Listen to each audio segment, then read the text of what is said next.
नमस्कार साथियों, हिंदी नेटशाला चैनल में आप सभी का पुनः हार्दिक अभिनंदन है। गर्मियों की छुट्टी के लंबे अंतराल के बाद मैं पुनः प्रस्तुत हूँ आपके समक्ष इस प्रैक्टिस बुक को लेकर। इस प्रैक्टिस बुक के अंतर्गत हमने आधुनिक काल इस हिंदी नेटशाला चैनल पर हम पढ़ रहे हैं, जिसमें पद्य भाग की सभी विधाएं, आपकी जो काव्य धाराएं वो पूरी हो गई थी। आधुनिक गद्य विधाओं के अंतर्गत हम नाटक एवं एकांकी गद्य विधा के विकास को पढ़ रहे हैं, समझ रहे हैं।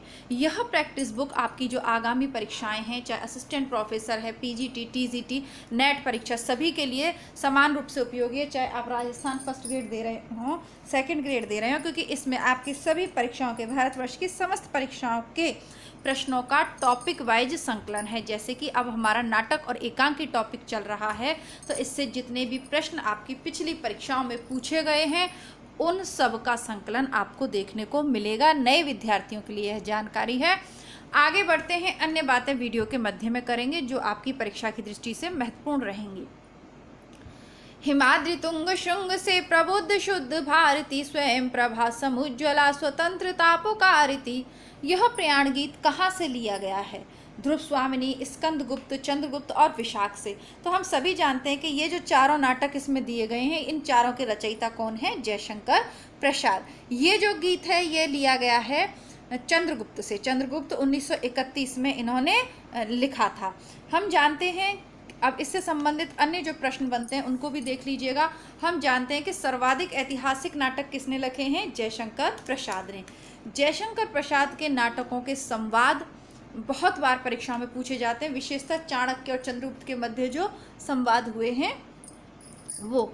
और गीतों की बात करें तो इनके नाटक के जो गीत हैं उनकी पंक्तियाँ कई बार, बल्कि ये कहेंगे नेट परीक्षा में तो हमेशा एक निश्चित ही है, हमेशा पूछी जाती रही हैं। तो देख लीजिएगा, जैसे कि चंद्रगुप्त नाटक में ही कार्नेलिया द्वारा गाया गीत है कौन सा? अरुण मधुमेह यह देश हमारा, वह भी बारंबार पूछा जाता है। चाणक्य के कथन भी पूछे जाते हैं। तो आपको मैं बता दूं कि जयशंकर प्रसाद के नाटक हों या मोहन राकेश के नाटक लगे हुए हों, या आपके नेट असिस्टेंट प्रोफेसर और आरपीएससी वाले जो अन्य नाटक हैं बीए के भी, वो इसी चैनल पर उपलब्ध है। इसके अलावा इसी चैनल का दूसरा भाग है हिंदी बुकशाला। नए विद्यार्थी ध्यान दें, आप सर्च करेंगे हिंदी बुकशाला, या मैं डिस्क्रिप्शन बॉक्स में लिंक दे दूंगी, वहाँ पर आपको ये नाटक मिल जाएंगे। तो कृपया करके इन नाटकों को पूरा पढ़िए। देखिए, उपन्यास मैं गोदान और आपका बंटी इसी चैनल पे मैं करवा चुकी हूँ। गोदान से सर्वाधिक प्रश्न पूछे जाते हैं, लेकिन नाटकों में वर्तमान में संवाद, पात्रों का नाम और संवाद पूछे जाने की प्रवृत्ति बढ़ती जा रही है। तो उसके लिए कृपया करके ये छोटे छोटे नाटक हैं, 2-2, 3-3 वीडियोस के, इनको आप पूरा पढ़ लें। आगे बढ़ते हैं। आधे अधूरा नाटक का मूल कथानक में क्या है? पारिवारिक विपन्नता, प्रेम संबंध, पारिवारिक विघटन, दाम्पत्य संबंधों में कटुता व रिक्तता, सामाजिक जीवन में आक्रोश एवं हिंसा। तो आधे अधूरे नाटक मोहन राकेश का फेमस नाटक है।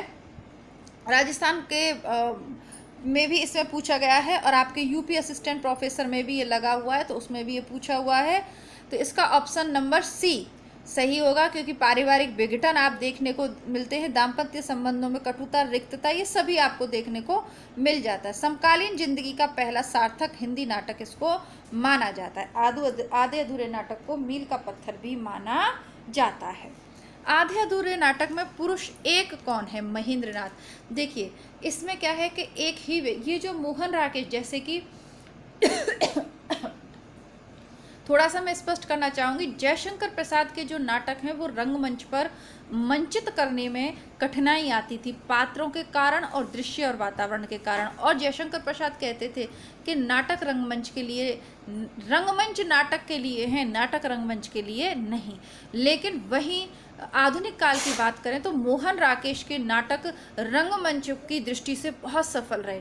जैसे कि आधे अधूरे नाटक में जो एक पुरुष है वही चारों पुरुषों, कुल इसमें कितने पुरुष पात्र हैं? 4 हैं, और चारों पुरुषों पात्रों को अभिनीत किया जाता है एक व्यक्ति के द्वारा। तो नाटक में नाम कैसे दिए? पुरुष नंबर 1, पुरुष नंबर 2, पुरुष नंबर 3 और पुरुष नंबर 4। तो ये जो महेंद्रनाथ है, पुरुष नंबर 1, यह सावित्री का पति है और यही पहला पात्र भी है। इसके अलावा सिंघानिया और जगमोहन है, अशोक सावित्री का पति है। सॉरी बेटा है। पति तो महेंद्रनाथ है और सावित्री का बेटा कौन है, अशोक। और स्त्री पात्र 3 है, सावित्री, बिन्नी और किन्नी। बिन्नी बड़ी लड़की है, किन्नी इसकी छोटी लड़की है। आधे अधूरे बहुत फेमस है हिंदी साहित्य में। जयशंकर प्रसाद हैं, मोहन राकेश हैं, ये सब बहुत फेमस हैं, तो आप इनको ज़रूर पढ़िएगा। मोहन राकेश का नाटक कौन सा नहीं है, लहरों के राजहंस हम बुकशाला पे पढ़ चुके हैं। आषाढ़ का एक दिन हबीब हम बुकशाला पे पढ़ चुके हैं। अंधा युग, आधे अधूरे, चारों नाटक हमारे पढ़े हुए हैं, लेकिन हम जानते हैं कि अंधा युग किसका है, धर्मवीर भारती का है, हिंदी बुकशाला पर उपलब्ध है। अभी तक नहीं पढ़ा है तो पढ़ लीजिएगा। कौन सा नाटक जयशंकर प्रसाद का नहीं है, कामना, करुणालय, अजातशत्रु और कल्पतरु। कल्पतरु नाटक जयशंकर प्रसाद का नहीं है। इसके अलावा ये जो तीनों नाटक है ये जयशंकर प्रसाद के हैं। कल्पतरु नाटक जयशंकर प्रसाद का नहीं है। प्रसाद जी के नाटकों में स्कंदगुप्त को श्रेष्ठ किसने कहा है, तो रामचंद्र शुक्ल ने। स्कंदगुप्त की रचना कब हुई, 1928 में। यह भी हम बुकशाला पे पढ़ चुके हैं। देखिए चंद्रगुप्त की कब हुई, 31 में। स्कंदगुप्त की पहले ही हो गई, 28 में। इसमें कुमार गुप्त के विलासी साम्राज्य की उस स्थिति का चित्रण हुआ है जहां आंतरिक कलह, संघर्ष, विदेशी आक्रमण के फलस्वरूप भावी क्षय के लक्षण प्रकट होने लगे थे। तो स्कंदगुप्त को सर्वश्रेष्ठ किसने माना है, शुक्ल ने माना है। और वर्तमान में स्कंदगुप्त आपके IAS वाले सिलेबस में भी निर्धारित है। यह संवाद किसका है, रोने से, भीख मांगने से कुछ अधिकार मिलता है, जिसके हाथों में बल नहीं उसका अधिकार ही कैसा। ये जो संवाद है यह स्कंदगुप्त नाटक में भट्टार्क का है। ऑप्शन नंबर बी, स्कंदगुप्त नाटक के भट्टार्क जो पात्र है उसका है। DSSB में इसको पूछा हुआ है। राजनीति साहित्य नहीं है, उसमें एक एक का महत्व है। कभी एक क्षण के लिए भी चूक जाए तो बहुत बड़ा अनिष्ट हो सकता है। राजनीतिक जीवन की धुरी में बने रहने के लिए व्यक्ति को बहुत जागरूक रहना पड़ता है। यह कथन किसका है, तो ये प्रियंगु मंजरी का कथन है।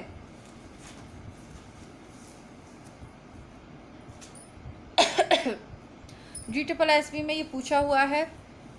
आषाढ़ का एक दिन, यह नाटक मोहन राकेश का है, बहुत सी परीक्षाओं के सिलेबस में है। प्रियंगु मंजरी कौन है, ये कालिदास की पत्नी है। ये 4 पात्र दिए हुए, कालिदास की पत्नी है, विवाहित पत्नी है प्रियंगु मंजरी। मल्लिका कालिदास से प्रेम करती है, विलोम मल्लिका से प्रेम करता है। तो ये इस तरीके से है। तो ये प्रियंगु मंजरी का कथन है जब कालिदास एक स्टेट के मतलब वो बना दिए, एक स्टेट के प्रमुख बना दिए जाते हैं तब। यह कथन किसका है, स्कंदगुप्त और चंद्रगुप्त दोनों में स्वदेश प्रेम, विश्व प्रेम और आध्यात्मिकता का आधुनिक रूप बराबर छलकता है। कौन कहता है ये शुक्ल जी कहते हैं। तो रामचंद्र शुक्ल की पुस्तक आप में से अभी तक जिन्होंने नहीं पढ़ी हो, मैं बता दूं कि इसी चैनल की प्लेलिस्ट में उपलब्ध है। नए विद्यार्थी जो चैनल से जुड़ रहे हैं या इस वीडियो को पहली बार देख रहे हैं, सरस्वती, जैसे आप पुनीत राय को पढ़ना चाह रहे थे तो पुनीत राय पढ़ लीजिए, या सरस्वती पांडे, गोविंद पांडे पढ़ लीजिए, एक ही बात है। सरस्वती पांडे वाली जो बुक है वो भी मैं करवा चुकी हूँ। और इसके अलावा जो नए विद्यार्थी हैं उनके लिए हिंदी साहित्य का सरल इतिहास से प्रारंभ किया था, वो बुक हमने पढ़ी थी छोटी सी। फिर शुक्ल को पढ़ा, फिर उसी की प्रैक्टिस के लिए वन लाइनर के रूप में सरस्वती पांडे को पढ़ा, और उसके बाद चौथे उसमें प्रैक्टिस सेट के रूप में हम यह पढ़ रहे हैं। तो 4 स्तरों पे आपकी तैयारी करी जा रही है, सरल, कठिन, वन लाइनर और ऑब्जेक्टिव टाइप। ठीक है, तो कृपया करके आप लोग सही से प्लेलिस्ट को चेक करते रहिए। ऐसा नहीं है कि आज आपने ये पहली बार वीडियो देखा तो इसके आगे की वीडियो की प्रतीक्षा करें आप, वो अच्छी बात है, लेकिन पूर्व में हम इतनी सारे प्रैक्टिस सेट सॉल्व कर चुके हैं कि यदि आप नियमित रूप से सॉल्व करते रहे होंगे तो जैसे कि कई दिनों बाद मैं ये वीडियो डाल रही हूँ तो वो कमी आपको नहीं खली होगी। इतना मैटर चैनल पे प्लेलिस्ट में है, आप भी पढ़िए। साथ ही साथ जो भी आपके मित्रगण परीक्षाओं की तैयारी कर रहे हैं उनको उनकी परीक्षा के अनुसार आप वीडियोस जरूर शेयर करें, चाहे BA कर रहे हैं चाहे MA कर रहे हैं। बुकशाला चैनल सबके लिए है, वहाँ किताबें उपलब्ध हैं, वो देखिएगा, और प्रैक्टिस सेट तो सबके लिए उपयोगी हैं ही। आगे बढ़ते हैं। रेडियो एकांकी को क्या कहा जाता है, श्रव्य एकांकी, आकाशवाणी एकांकी, मौखिक एकांकी और ध्वनि एकांकी। तो इसको ध्वनि एकांकी कहा जाता है। क्या कहा जाता है, ध्वनि एकांकी, क्योंकि उसमें केवल आपको ध्वनि आती रहती है। खामोश अदालत जारी है, खामोश अदालत जारी है नाटक किसने लिखा है? तो यह नाटक विजय तेंदुलकर ने लिखा है। यह नाटक शांतता कोट चालू आहे मूल मराठी नाटक का अनुवाद है। और अन्य देख लेते हैं। राम कुमार वर्मा के नाटक कौन कौन से? कौमुदी महोत्सव, विजय पर्व, हरिकृष्ण प्रेमी के है स्वप्न भंग, उद्धार, शतरंज के खिलाड़ी, ऐतिहासिक है। सुरेंद्र वर्मा का है द्रौपदी सेतुबंध, आठवां सर्ग, एक दूनी एक आदि। हिंदी की प्रथम एकांकी कौन सा? तो हिंदी का प्रथम एकांकी बादल की मृत्यु है, जो राम कुमार वर्मा द्वारा लिखी गई है। वैसे प्रथम कौन है सवाल हमेशा विवादित रहता है, प्रथम कहानी, प्रथम उपन्यास, लेकिन फिर भी बादल की मृत्यु को सर्वाधिक विद्वान मानते हैं। ये GSSB में 2 बार पूछा हुआ है। कौन सा लेखक एकांकीकार नहीं है? राम कुमार वर्मा, भगवती चरण वर्मा, उपेंद्र नाथ अश्क और पांडे बेचन शर्मा। तो इन सब की तो आपने देखी है, लेकिन पांडे बेचन शर्मा एक एकांकीकार नहीं है, क्योंकि इनकी कोई भी एकांकी हमने अभी पिछले प्रैक्टिस सेट्स में भी नहीं देखी है। अब देख लेते हैं इनकी कौन कौन सी है। तो डॉक्टर राम कुमार वर्मा की फेमस है पृथ्वीराज की आंखें, चारुमित्रा, रूप रंग, विभूति, सप्तकिरण, स्वर्ग की झलक इत्यादि। उपेंद्र नाथ अश्क की है चरवाहे, खिड़की, अंधी गली, पर्दा उठाओ, पर्दा गिराओ, जोंक, मोहब्बत आदि। भगवती चरण वर्मा की है सबसे बड़ा आदमी, मैं और केवल 2 कलाकार, इनकी हो गई। और बेचन शर्मा ने तो लिखी ही नहीं है, बेचन शर्मा ने उपन्यास जरूर लिखे हैं। नाटक को पंचम वेद कौन मानते हैं? तो भरत मुनि नाटक को पंचम वेद मानते हैं। इनका भरत मुनि का है नाट्यशास्त्र, इनका ग्रंथ है। और प्रतिविज्ञा दर्शन की छाप है। प्रतिविज्ञा दर्शन में स्वीकृत 36 मूल तत्वों के प्रतीक स्वरूप नाट्यशास्त्र में 36 अध्याय हैं। ये पूछ लिया जाता है कि भरत मुनि के नाट्यशास्त्र में कितने अध्याय हैं? 36 हैं। और नेट में एक बार अरस्तु के ग्रंथ के अध्याय पूछ लिए थे। लहरों के राजहंस के नाटककार कौन है? मोहन राकेश हैं। इसको आप बार बार जो है देखिएगा। मोहन राकेश के नाटक आधुनिक काल में बहुत ज़्यादा फेमस हो रहे हैं जयशंकर प्रसाद के बाद। तो पूरा पढ़ लेंगे तो अच्छा रहेगा। बाकी इस वीडियो का थोड़ा सा छोटा ही रखेंगे, कल पुनः। इसके अलावा मैंने हिंदी बुकशाला पर भी एक वीडियो अपलोड कर दिया है आपका। हिंदी बुकशाला पर हम आदिकाल, भक्तिकाल और रीतिकाल को कर रहे हैं। तो उसमें भक्तिकाल में कृष्ण काव्य धारा चल रही है हमारी, तो उसका वीडियो मैंने अपलोड कर दिया है। कृपया कर हिंदी बुकशाला पर भी चेक करें। मिलती हूँ आपसे पुनः कल, तब तक के लिए नमस्कार, धन्यवाद, जय हिंद।